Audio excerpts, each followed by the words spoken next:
Si Nelson me llama, salgo, pero si no me llama, tampoco Ah, me ya, ya. recibe. Lo que pasa es que me fui de viaje, oye, estando allá me acordé, yo digo, chutica. Y me fui, yo tenía que haber avisado, pues, o por lo menos decirte, ¿sabes qué? No estoy aquí, pero se me pasó.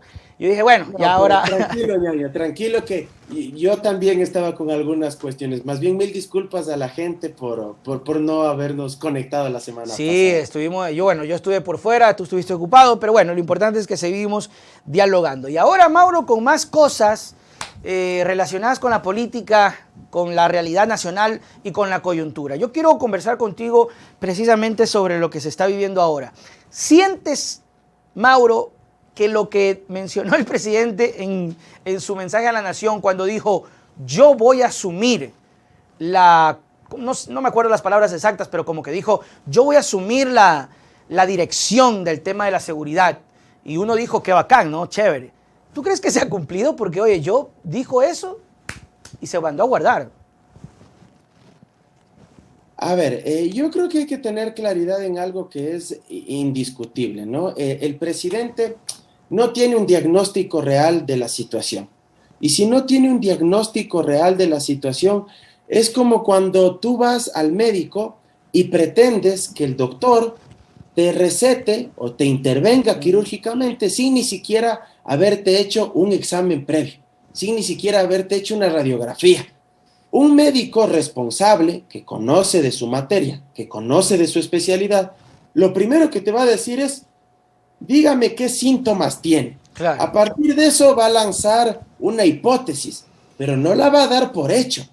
Esa hipótesis él la va a verificar sobre la base de los exámenes que te mande a hacer a ti.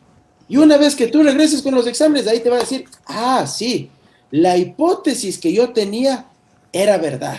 Yo he verificado, ahora está evidenciado aquí en el examen que usted me trae. O por el contrario, la hipótesis que yo tenía estaba equivocada, porque el examen me demuestra que lo que estás adoleciendo es totalmente distinto a lo que yo intuía. Mi intuición me falló en esta ocasión. Ya. El problema es que el presidente, utilizando esta metáfora, no tiene un diagnóstico claro.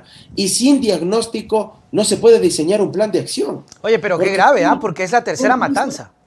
tú empiezas a dar palos de ciego. Empiezas a jugar a la gallinita ciego cuando en las fiestas infantiles a nosotros nos tapaban los ojos y ponían la piñata ahí para que empecemos a golpear a la piñata. Entonces de pronto no le agarrábamos bien y salía el palazo de la escoba, pero por cualquier lado. Así Pues es. entonces, y si tenías un poco de suerte, capaz que le atinabas, ¿no? Pero yo creo que lo primero y lo más grave que hay que decirlo, no hay diagnóstico. Segundo, si no hay diagnóstico, evidentemente no hay plan de acción. Y si no hay plan de acción, no hay política pública. Y este problema, mira, Nelson, no se resuelve reformando la Constitución, porque ahora, dicho sea de paso, el nuevo enemigo interno ya no es una persona, ya no es un adversario político, ya no es una organización política. Ahora, el nuevo enemigo en este país para el régimen se llama Constitución de la República. Por las declaraciones de la Corte, ¿no? Exactamente, porque han empezado a quejarse que la Constitución es una especie de camisa de fuerzas que les ha limitado, que no les ha permitido actuar y una serie de barbaridades más que no tienen el más mínimo asidero ni jurídico, ni institucional, ni político. Y claro, esto les granjeó también abrirse otro frente, porque se pelearon con la Corte Constitucional.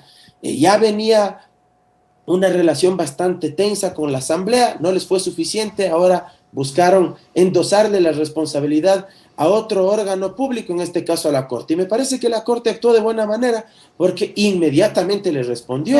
Sí. En ese comunicado, el mensaje explícito, tal vez no semánticamente hablando, no con las palabras que estaban ahí en el comunicado, pero lo que subyace en ese comunicado en pocas es, vea, presidente, no se lave las manos, no nos eche la responsabilidad a nosotros y haga su trabajo, cumpla con su tarea, cumpla con su deber, haga lo que usted debe hacer, que esa es su responsabilidad.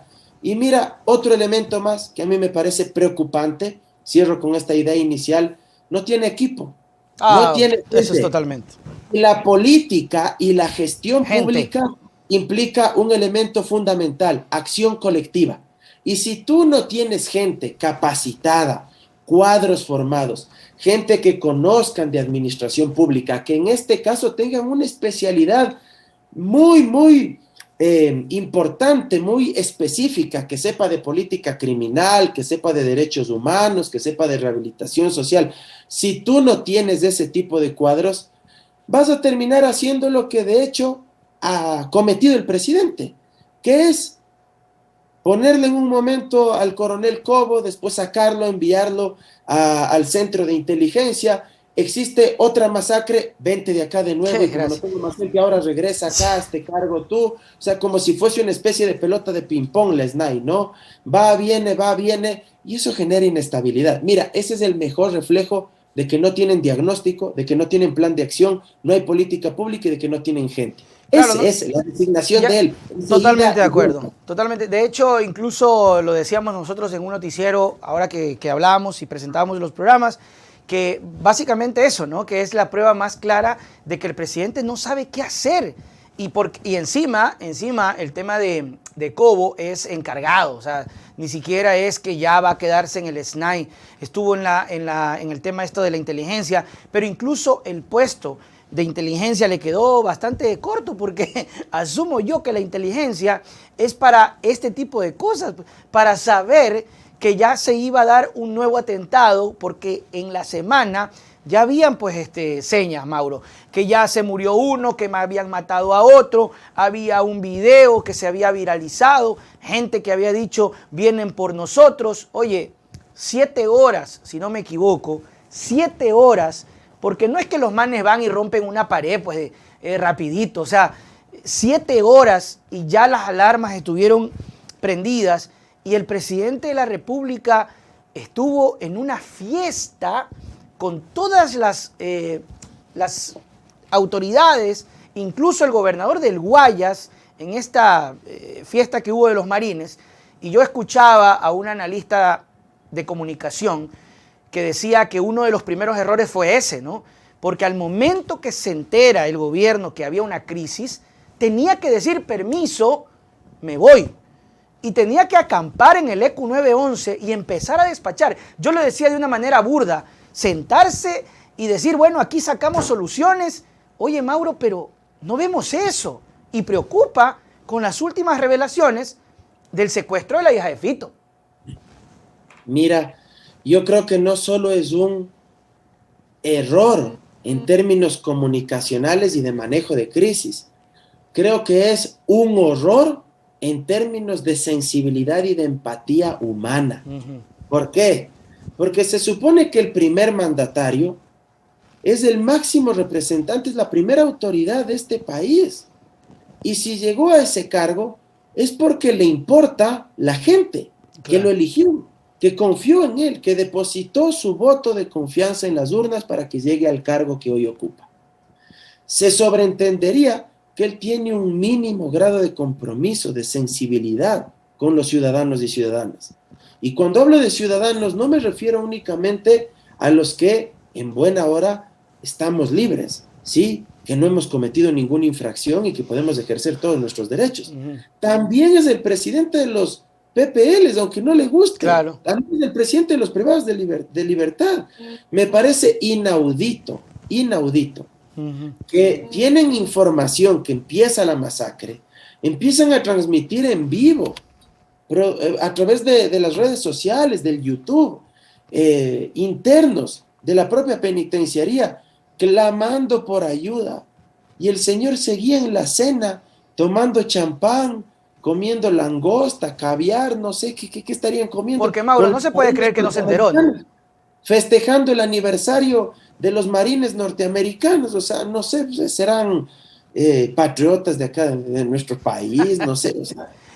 Y tampoco creer que no se enteró, o sea, si nosotros nos enteramos, él tiene que haberse enterado. Perdóname, claro. Y si es que ese fuera el supuesto no consentido, que yo peor. No creo que pasó, peor todavía, pues porque significa entonces que tiene pues ya un equipo realmente que ellos sí viven en la estratosfera, ¿no? O sea, viven en Júpiter, en Marte, en cualquier otro sitio, menos en el Ecuador. Pues, o sea, si es que ese es el supuesto no consentido de que no se enteró. Pero yo Mauro, creo que realmente él sabía, ¿no? Claro, yo te quiero hacer un paréntesis porque como aquí básicamente es una conversación y quiero quedarme un poco en esta situación de la fiesta porque sí considero que es grave desde el punto de vista de la apatía con el pueblo. ¿Será que tú decías el círculo del presidente que está en esta burbujita, será que de pronto ellos se enteran? Porque, insisto, cualquier asesor o asistente anda pues en redes, ¿no? Y se da cuenta y dice, y se llama y se comunica. ¿Será, Mauro, que de pronto esta gente, este equipo, se entera y lo ven a su presidente tan bonito, él ahí en las fotos, riéndose, comiendo, que entre ellos decir, déjalo nomás. No vale molestarlo. No le molestemos. ¿Será que hay esa cobardía, Mauro, en lugar de puchica decir, permiso, presidente, ¿qué pasa? Pasa esto, presidente. O sea, alguien de confianza. Tiene que haber un asesor, un asistente. Siempre hay alguien que uno anda, que es la pata, por decir acá en la costa, decimos es mi pata. Que puchica, el man tiene que decir, oye, se te cayó la corbata, oye, pilas, dijiste mal esto. O sea, hay una cobardía o hay un miedo, una cosa de no toquemos a Guillermo. No te sabría decir, realmente son hipótesis que uno ya en este punto de la vida se plantea al ver la inacción estatal y la desidia gubernamental. O sea, esos niveles de indolencia creo que no son habituales en la mayoría de personas, e incluso yo diría, aunque la política esté denostada, creo que no es normal en la mayoría de políticos, porque yo creo que cualquier político medianamente sensible lo que hacía era pedir disculpas a quienes le invitaron a esa cena, excusarse, comentarles por qué se levanta y por qué se retira, decirles la gravedad de los hechos y retirarse hacia su despacho en la ciudad de Guayaquil para atender esta crisis. Por supuesto. Para que me informen, para tomar decisiones, pero es que es inaudito la forma en cómo se ha procesado esto. Y una serie de mentiras, una serie de argumentos falaces, sin sustento, culpando a la Constitución, que la Constitución poco más y es una camisa de fuerzas para que el gobierno no pueda hacer lo que debe hacer y que la Constitución sí le faculta, claro, y que el presidente tiene varias prerrogativas y atribuciones expresamente señaladas en la Carta Fundamental, culpando a la Corte Constitucional, culpando a los gobiernos anteriores, con esta teoría de la conspiración. Oh, eso fue terrible. Sus voceros gubernamentales, en vez de ayudarle, le hacen un daño terrible, quedan mal a nivel nacional y no conforme con eso, salen a nivel internacional y quedan mal también en el extranjero, con unos argumentos pero tan simplones, puros lugares comunes, que se entregó territorios de forma premeditada a la mafia, porque había acuerdo. ¿Y por qué no presenta las pruebas? Claro. ¿Por qué no denuncia en la fiscalía? Oye, afirmar eso significa que él está sosteniendo que también la cúpula de Fuerzas Armadas y de la Policía Nacional eran copartícipes, claro, de eso, que eran cómplices del cometimiento de esos delitos, porque no es que el presidente de esa época solito entregaba los territorios al narcotráfico, como él dice. O sea, diciendo que sea cierto, ¿no? Si en el supuesto no consentido que eso fuera verdad, si es que eso es así, eso fue con la anuencia de Fuerzas Armadas, pues, claro, de la Policía Nacional. ¿Y por qué no dan los nombres de la cúpula de las Fuerzas Armadas y de la Policía Nacional que estaba a cargo en esa época? Y si tan seguro está de lo que dice, ¿por qué no presenta la denuncia en la Fiscalía? ¿Por qué siempre tiene que salir con la misma narrativa de construir un enemigo interno para desviar la atención?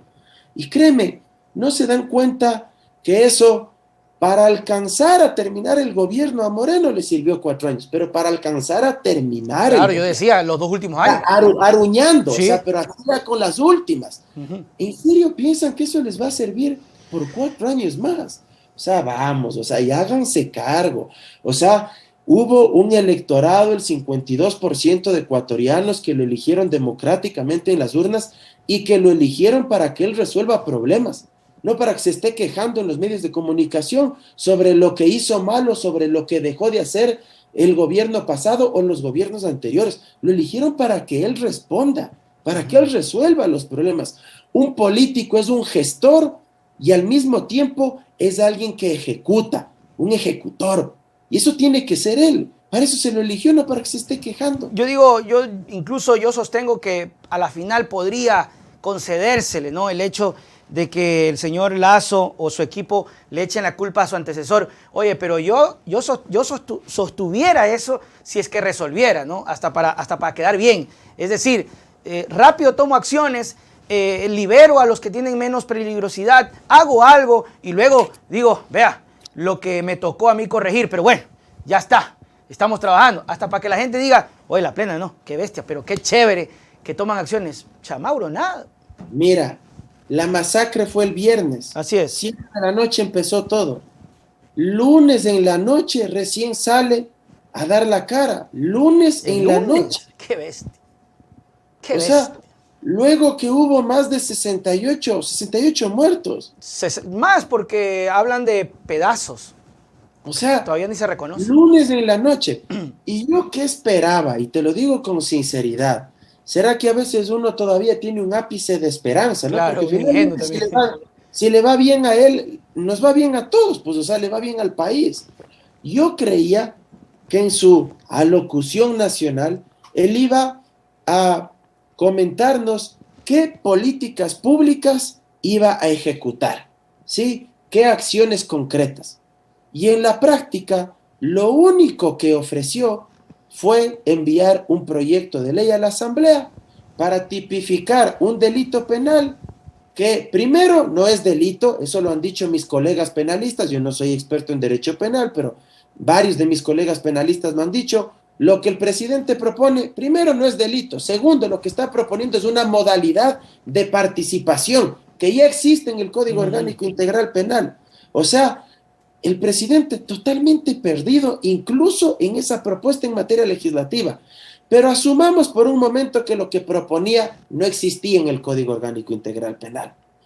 A pesar de eso, no deja de ser una propuesta vacía. ¿Por qué? Porque un proyecto de ley bajo te toma en la Asamblea unos 180 días. Recién para que salga en segundo debate y vaya a manos del presidente, él vete parcialmente y regrese a la legislatura. Y él que tiene bastante apoyo, ¿no? Bajo unos 180 días. Tercero, ¿será que este problema se resuelve cambiando las leyes, reformando ciertas normas, creando una nueva modalidad, como él dice, que ya existe, reitero, en el Código Orgánico Integral Penal? No se resuelve con eso. Si los grandes capos de la mafia, acaso que escuchan que alguien dice, y ahora les vamos a aumentar 10 años más, y antes de delinquir, ven eso, y dicen, uy, qué miedo, se va a aumentar 10 años más la pena por el cometimiento de tal delito. No, ya no delincamos, ya no cometamos tal infracción, porque 10 años más van a aumentar la pena de ese delito. Ningún delincuente actúa así, nadie va y delinque con el Código Orgánico Integral Penal en la mano. Claro. Nadie hace eso. Nadie antes de cometer una infracción penal lee previamente el COIB y dice, esta es la sanción. No, más bien ya me la cometo y me doy la media vuelta y me voy. Oye, Mauro, o sea, es absurdo. Y lo peor del tema es que los manes están presos, pues. Los manes están presos. ¿Qué le va a decir? Ay, ahora te meto preso. Pues si ya estoy aquí, te voy a meter más preso. Antes de que sigamos, Mauro, Carlos Quiñones, saludos. ¿Qué se puede esperar del presidente que no le interesó ir a recibir ni siquiera un informe de la Comisión de la Verdad del 2019? Un simple papel. Alfonso Espinosa, saludos. Hace mucho siguiendo y disfrutando del estilo que hacen aquí en el canal Sátira Política. Sigue adelante, enhorabuena. Saludos, Alfonso, y a la gente que nos está escuchando y viendo a esta hora de la noche. ¿Decías algo, Mauro? Sí, te quería decir que a nivel de política pública, yo lo mínimo que esperaba es que el presidente el lunes anuncie públicamente que ha dispuesto a su ministro de Economía y Finanzas que haga una transferencia de tal cantidad de dinero al sistema de rehabilitación social. Yo esperaba eso, que redireccione los recursos de otras áreas que de pronto no son prioritarias en el gasto este momento y que inyecte presupuesto público al sistema de rehabilitación social. ¿Para lograr qué? Entre otras cosas. Primero, garantizarle una vida un poco más digna, más decente a la gran masa de privados de libertad que viven en condiciones infrahumanas. alimentación digna, no que coman buffet, no que beban champán, ni que coman caviar, no, no, no, comida decente, las 3 comidas al día, que tengan servicios básicos, como agua potable, como luz eléctrica, que no vivan en condiciones de hacinamiento, que disponga inmediatamente de qué forma se pueden reubicar a los PPLs para descongestionar esos pabellones, esos centros de privación de libertad, que disponga en cuarto lugar el traslado, pero que no se lo haga públicamente, porque si no ya les estás poniendo alerta a los jefes de la mafia, que disponga que se va a reubicar, pero de manera interna, con los órganos de seguridad interno, que se les reubique a los jefes de la mafia, que estén en centros de privación de libertad distintos, ¿sí? Que él, como presidente de la República, firme los decretos ejecutivos donde indulte a una serie de PPLs que están privados de la libertad por el cometimiento de delitos de bagatela o delitos menores, o aquellas personas que están sufriendo graves enfermedades y que ya esa es la mayor condena para alguien que ha cometido un delito, alguien que de pronto ya sufre una enfermedad catastrófica o enfermedad terminal. Eso lo puede hacer él. Pero Mauro, verás, supuestamente el presidente... No lo hace. Ya, supuestamente sí iba a ser, y el tema de las enfermedades catastróficas. El problema es que siento que estamos con un gobierno que anuncia, pero que no hay... Exactamente. No hace. Exactamente. No hay voluntad. Ya. No hay voluntad política. Lo dice bonito, pero ahí quedó. La Constitución le da a él herramientas para, a través del sistema de rehabilitación social y del organismo técnico que dirige este sistema, que dicho sea de paso, ese organismo está presidido por un ministro que designa el presidente de la República. Ese organismo técnico tiene que ejecutar políticas públicas de rehabilitación a nivel educativo, a nivel de deporte, de salud mental, de cultura, en temas artesanales, agrícolas, productivos. Yo pensé que iba a anunciar algo de eso, que iba a decir, he dispuesto que tal cantidad de dinero del Ministerio de Economía y Finanzas se redireccione a el sistema de rehabilitación social para emprender un plan agresivo de rehabilitación social, porque algo que tiene que saber la gente, la mayoría de PPLs cometieron infracciones, es probable, cometieron delitos, están purgando una condena, otros aún no han sido sentenciados, claro, están con prisión preventiva, pero la gran mayoría no son psicópatas como los que vemos en las redes sociales o a través del WhatsApp, que mutilan, que decapitan, que amputan extremidades. No, la mayoría sí pueden ser rehabilitados si es que efectivamente se institucionaliza un sistema de forma adecuada, claro. Si es que se les brinda oportunidades, porque el problema es que ante el abandono estatal, muchos de esos PPLs que ingresan por delitos de bagatela, como no tienen oportunidades a la interna de los centros de privación de libertad, terminan como esclavos, trabajando para los líderes de la mafia. Terminan como esclavos trabajando para los líderes de la mafia, porque no hay rehabilitación. Yo pensé que al menos iba a anunciar que ha dispuesto tal cantidad de dinero para contratar un determinado número de guías penitenciarios. Nada. O para crear una escuela de formación de guías penitenciarios. Nada de eso. Nada concreto. Yo pensé incluso que, como lo vi tan efusivo, que iba a hacer un búnker, no sé, se iba a encerrar y iba, por lo menos, ya que hay amenazas, porque ya se enteraron los jefes de que los iban a mover y empezaron a ver estas amenazas, yo decía, bueno, por lo menos revisar los que están en tránsito, los que están, o los que tienen menos, o los que no son peligrosos, y moverlos, sacarlos, no sé, hacer algo más concreto, porque es visto de que los jefes no quieren moverse, ¿no? Y aquí viene un tema puntual. Si ellos se logran mantener, como tú decías, es porque la mayoría no son parte de eso y ellos extorsionan a las personas que ingresan. Es decir, si hay que ir por ese lado si es que los otros no se quieren mover, porque asumo que la cosa tampoco es fácil y con un gobierno que no tiene personal, no tiene inteligencia y no ha trabajado nada en esto, se le está haciendo complicado. Pero sí sacar, vea por ejemplo el tema de Guayas, el señor que estuvo preso por las manifestaciones del 2019, pagaba 140, 150, 200 semanales para que no le peguen en el bloque 4, y hacen todo para que lo saquen de ahí porque lo extorsionaban, y lo pasan a tránsito, Mauro, y lo matan. Una semana antes lo pasan a tránsito y matan a los de tránsito. Y aquí te pregunto, dentro de lo que tú has podido escuchar, esta hipótesis que lanza el vocero en Televisión Nacional de que buscaron matar a los de tránsito para hacerle daño a Guillermito. Una barbaridad a todas luces. No puede ser irresponsable, ¿no? Yo le he escuchado en algunas entrevistas, en una incluso, en dos, una en Teleamazonas, otra en un café con JJ, Con Jimmy, sí. Súper, el término más apropiado tal vez sería súper déspota, sí, cortante, arrogante, cortante, que es su posición, que él tiene derecho. Sí, pero usted es el vocero de un gobierno. Lo que usted diga o deje de decir repercute en ese gobierno.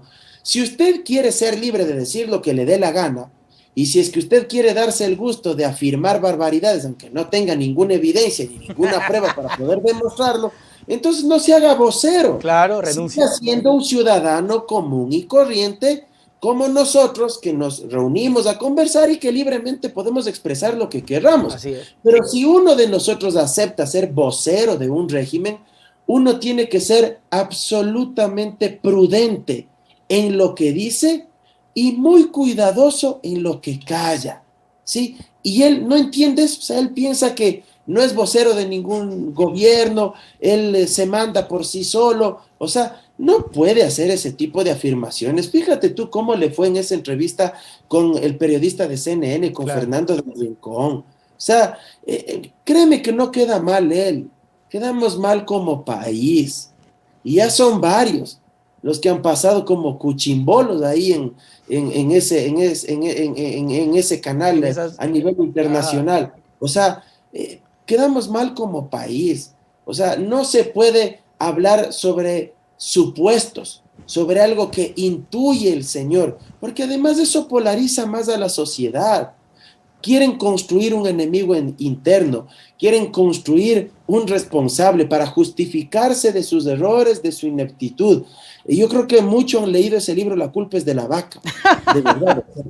O sea, en serio, de verdad. O sea, porque oye, no, pero ¿sabes qué? No lógica. Yo creo que esta vaina ni siquiera le salió al señor Gijón, porque yo se lo escuché primero al señor Huerta de Diario Expreso.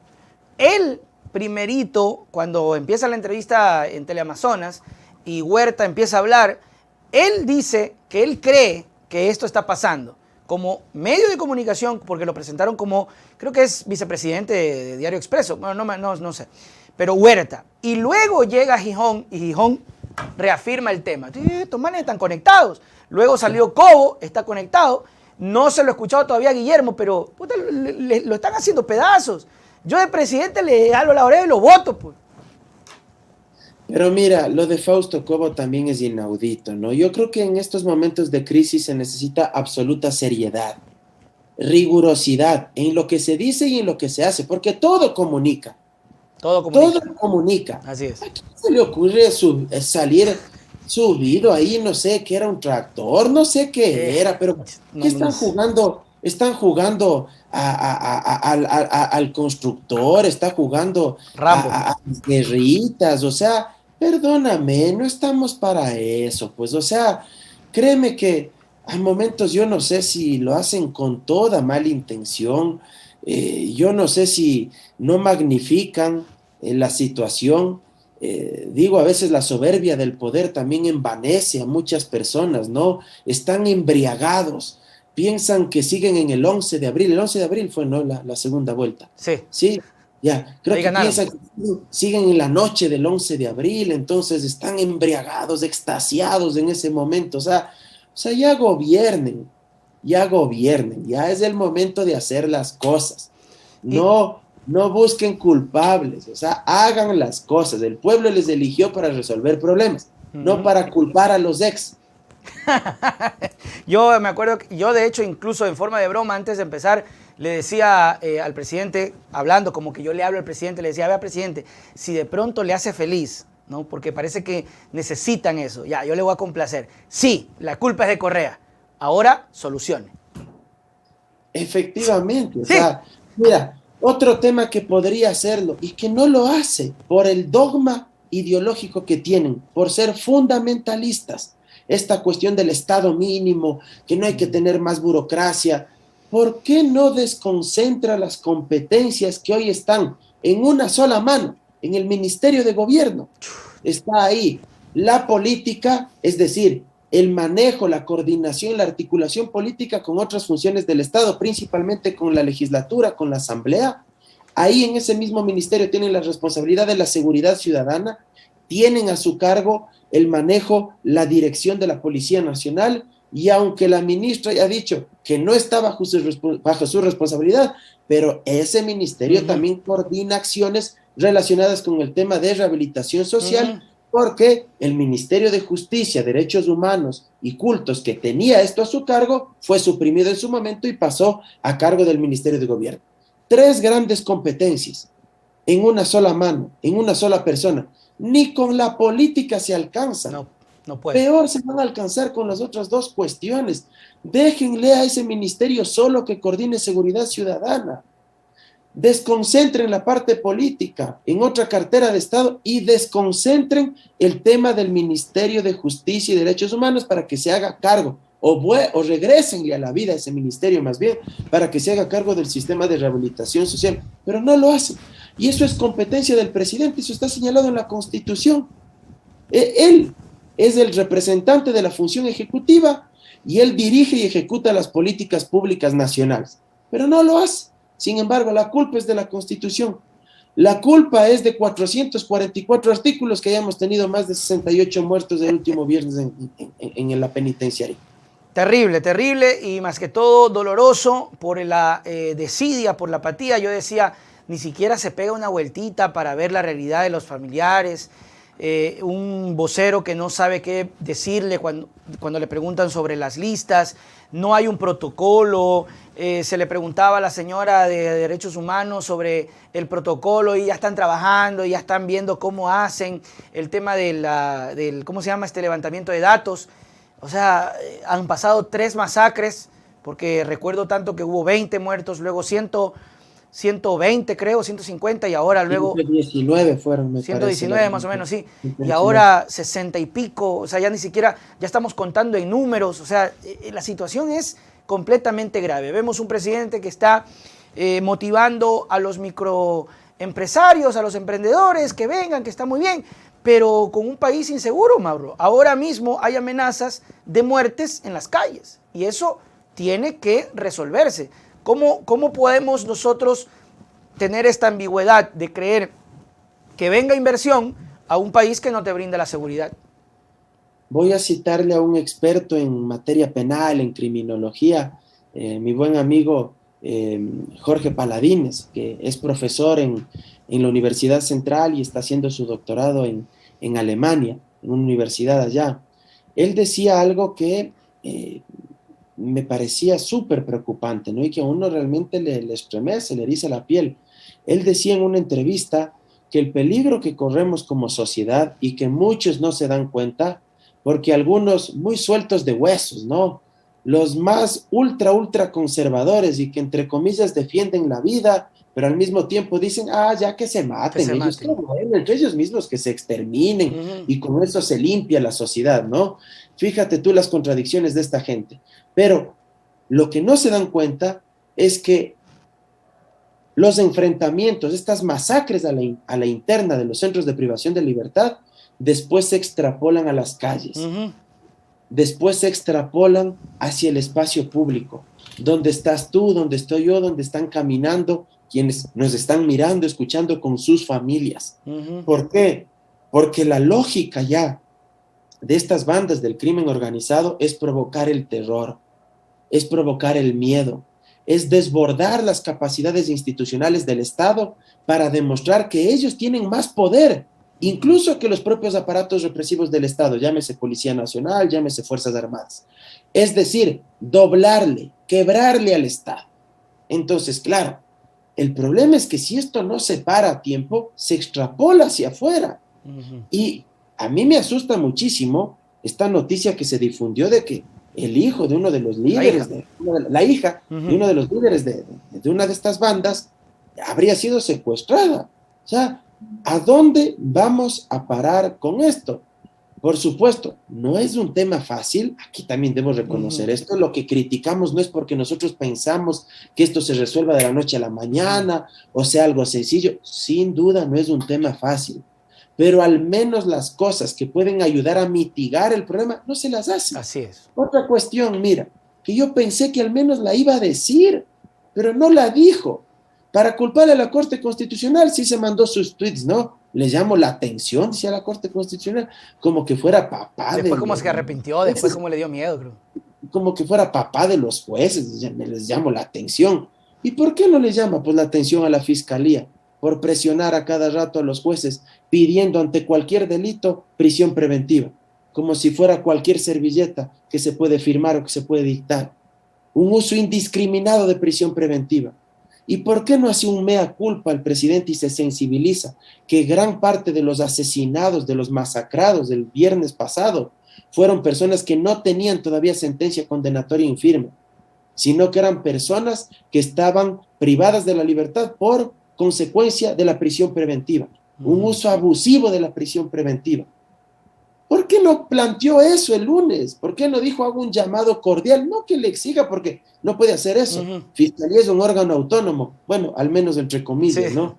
Ya, pero hago un llamado cordial para que se reflexione de manera distinta la aplicación del derecho penal también, que el uso de esta prisión preventiva no sea un uso abusivo, sino que sea un uso excepcional de última ratio, como dice la Constitución de la República. Nada de eso.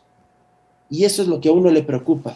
Ojalá nos equivoquemos, pero me parece, intuyo, que como están las cosas, más temprano que tarde, volveremos a tener otro hecho lamentable que enlutará al país. Nuevamente volverán a reproducirse este tipo de acontecimientos catastróficos. Así es, Mauro, y víctimas colaterales. Estaba leyendo ahora los mensajes y es verdad, la chica que es secuestrada estaba con una amiga que termina siendo una víctima también. Bueno, de hecho la misma niña es una víctima colateral porque nada tiene que ver el tema del papá y a eso le sumas la amiga y a eso le sumas tanta gente que murió en la masacre y te digo sinceramente, o sea, más allá que hayan sido del pabellón de tránsito, hayan sido de otros pabellones o hayan sido de las mismas bandas contrarias, yo creo que nadie merece morir de esa manera. Descuartizados, degollados, quemados vivos, eso no me parece bien.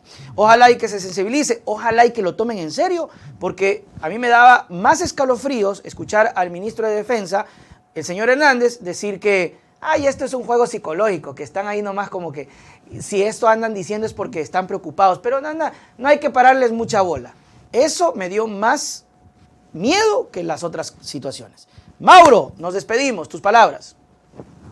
Agradecerte, Nelson, a ti por el espacio de cada semana y bueno, simplemente hacer un llamado a nuestros amigos, amigas que nos han visto para que nos sigan en nuestras redes sociales también, en Desalineados en Twitter, en Facebook también, en nuestra página de Facebook, en nuestra cuenta de Instagram, en nuestra cuenta de TikTok, ahí búsquennos como Desalineados, igual junto a mi hermano Edu, y también en mis cuentas personales de Twitter como @MauroAndinoE de Espinosa, @MauroAndinoE, también en Instagram como Mauro Cabezón Andino y en mi página de Facebook como Mauro Andino Espinosa. Denle un like ahí en mi página para poder acrecentar esta comunidad, ser más grandes, ser muchos más y por supuesto debatir sobre los temas de coyuntura que tanto nos apasionan. Así es. O sea, mejor dicho, no hay excusa para no encontrarte porque estás en todos lados, hermano.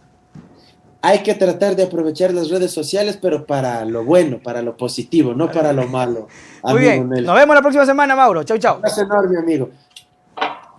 Ahí estuvo con nosotros, mis queridos amigos, Mauro Andino conversando sobre algunas situaciones coyunturales que tienen que ver con el asunto del país. Mis queridos amigos, mañana nos vemos 3 en punto de la tarde, 9 de la noche. Mañana viernes 8 de la noche. Recuerden, Hablando Claro con Nelson Salazar. Y bueno, ahí la seguimos, mis queridos pilluelines. Chau, chau. Muchísimas gracias por estar con nosotros. ¡Yep!